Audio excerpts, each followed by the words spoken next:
भंडारा जिल्ह्यातील शासकीय आधारभूत धान खरेदी केंद्रावर धान विक्री करून तब्बल 3 महिने लोटूनही शेतकऱ्यांना अद्याप धानाचे चुकारे मिळालेले नाहीत आणि या पार्श्वभूमीवर लाखांदूर येथे शेतकऱ्यांनी आज अनोखे आंदोलन केलं।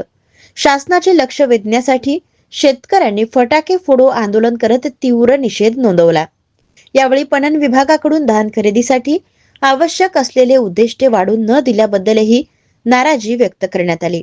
थकीत धानाचे चुकारे तत्काळ देण्यात यावेत, तसेच धान खरेदीचे उद्दिष्टे वाढवून अधिक धान खरेदी करण्यात यावी अशी ठाम मागणी शेतकऱ्यांनी या आंदोलनातून केली आहे। धानाचे पैसे आणि धानाची लिमिट न वाढवल्यामुळे आज आम्ही सर्व तालुक्यातील शेतकरी या ठिकाणी धानाचे पैसे आणि धानाची लिमिट वाढवण्याकरिता या ठिकाणी फटाके फोडो आंदोलन केलेलं आहे। गेल्या काही दिवसापासून मार्केटिंग अधिकाऱ्यांकडून आज पैसे जमा होणार, उद्या पैसे जमा होणार अशा खोटे आश्वासन आम्हाला मिळत होती।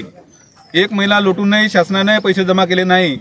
ज्याप्रमाणे 9 महिने 9 दिवसात एखाद्या बाईची डिलिव्हरी होते, पण शासनाची अजूनपर्यंत डिलिव्हरी नाही झाली। त्या शासनाची सिझेरियन करण्याकरिता हा आम्ही फटाके फोडो आंदोलन केलेलं आहे। येत्या 2 दिवसात शासनाने आम्हाला हे पैसे टाकले नाही, कारण तारीख पे तारीख एखाद्या बाईची डिलिव्हरी 9 महिन्या 9 दिवसात होते, पण शासनाची डिलिव्हरी काही होत नाही। म्हणून शासनाची सिझेरियन करण्याकरिता आम्ही हा फटाके फोडो आंदोलन केलेलं आहे। येत्या 2 दिवसामध्ये जर शासनाने पैसे टाकले नाही तर आम्ही डीएमओ ऑफिसमध्ये अशाच पद्धतीचा मोठा आंदोलन करून डीएमओ ऑफिसची आम्ही सिझेरियन केल्याशिवाय राहणार नाही, हाच आमचा इशारा आहे।